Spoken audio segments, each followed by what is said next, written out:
Ya pemirsa, masih dalam acara 100 Ekonom Sarasehan Indonesia, di mana saya masih bersama dengan Bapak Menteri Pendidikan Dasar dan Menengah, Bapak Abdul Muti. Halo Pak, apa kabar? Alhamdulillah kabar baik, Pak. Pak Abdul Muti, tadi kan Anda sudah menjabarkan berbagai penjelasan terkait dengan evaluasi pendidikan Indonesia selama 1 tahun ini. Apa saja sih Pak yang perlu dievaluasi sebetulnya? Ya, yang pertama tentu kita berusaha untuk memperbaiki pertama infrastruktur ya, karena memang lebih dari 100.000 sekolah di Indonesia itu rusak, mulai dari rusak berat, rusak sedang, dan rusak ringan. Dan sekarang sudah jadi prioritas Bapak Presiden untuk program revitalisasi, sudah mulai berjalan tahun ini untuk 16.140. Yang kedua, perbaikan sarana prasarana yang mendukung pembelajaran, juga ada program digitalisasi sebagai bagian dari upaya kita untuk memperbaiki kualitas pembelajaran. Tahun ini kita menyalurkan IFP kepada sekolah yang siap menerima untuk 288.000 sekolah di Indonesia, negeri maupun swasta. Kemudian yang berikutnya adalah perbaikan guru ya.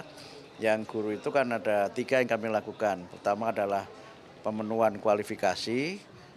Tahun ini kita berikan kesempatan guru yang belum D4 atau S1 untuk 12.500 guru dengan beasiswa per semester 3 juta. Kemudian tahun depan untuk 150.000 guru. Kemudian yang kedua adalah program peningkatan kesejahteraan melalui peningkatan tunjangan sertifikasi guru. Kemudian yang ketiga adalah program peningkatan kompetensi melalui berbagai pelatihan, yang itu semua merupakan bagian dari upaya kami agar kalau guru meningkat kualitasnya, secara teoretik pembelajarannya akan lebih baik. Kalau pembelajarannya lebih baik, maka tentu saja hasilnya juga akan lebih baik. Tantangan yang Anda hadapi di lapangan ketika memperbaiki tadi kualitas infrastruktur pendidikan, kemudian juga kualitas guru bagaimana? Tadi saya juga mendengar ada homeschooling, kemudian juga menambahkan STEM, ini seperti apa sih Pak, bisa dijabarkan? Ya, yang pertama kita memperbanyak akses untuk belajar ya. Jadi pemerataan kesempatan belajar ini harus kita lakukan, terutama pertama dengan mempertimbangkan keadaan geografis Indonesia. Yang kedua juga kecenderungan profesi masyarakat dengan berbagai macam ya kecenderungan yang memang satu dengan yang lainnya sangat dinamis. Kemudian yang ketiga juga memang ada yang karena terkendala ekonomi. Nah, kami berusaha untuk menjangkau mereka-mereka yang belum berkesempatan belajar itu dengan berbagai moda pembelajaran yang kami sering menyebut dengan memperluas akses belajar, tidak hanya melalui sekolah, tapi juga bisa melalui pendidikan non formal dan juga pendidikan informal. Ini yang coba kami lakukan, selain memang ada kendala-kendala kultural yang itu memang harus kami sinergikan dengan unit-unit lain. Misalnya tadi mereka tidak sekolah karena ya pernikahan dini, tidak sekolah karena mereka bekerja di usia muda.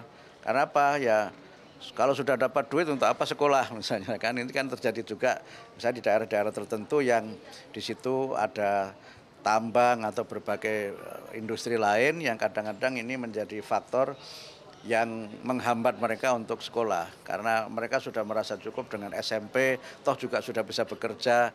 Nah, ini yang coba nanti kita lakukan pendekatan-pendekatan yang sifatnya kultural, merubah mindset agar mereka tentu saja tetap membekali diri, meningkatkan kualitas, karena pekerjaan di masa depan tentu adalah pekerjaan yang membutuhkan kemampuan yang lebih tinggi dibanding dengan hanya kemampuan sekarang yang hanya mengandalkan kekuatan fisik belaka.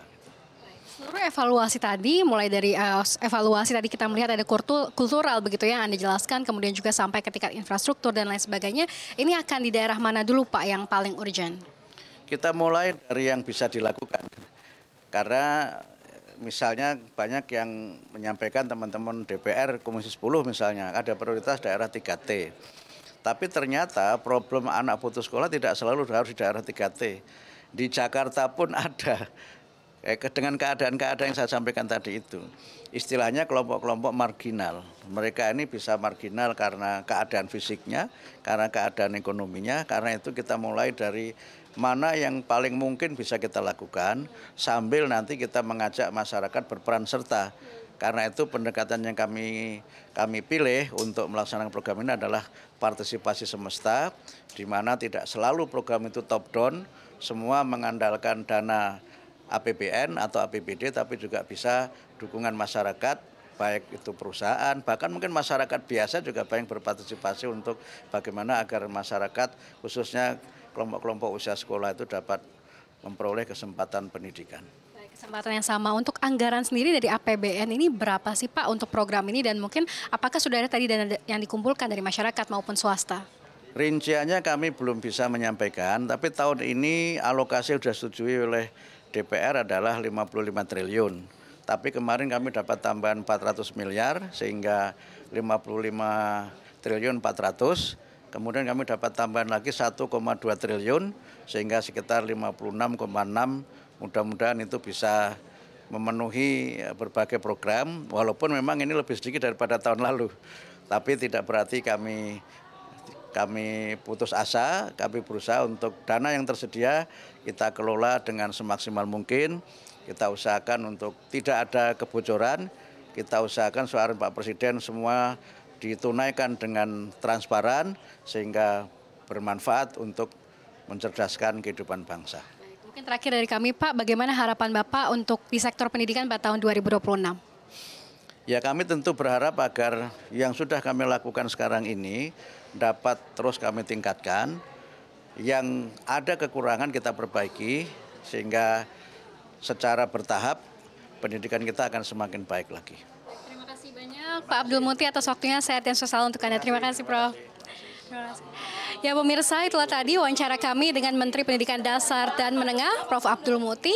Saya Shani Altas dan juru kamera Ridwan Hakiki, CNN Indonesia Beyond Business.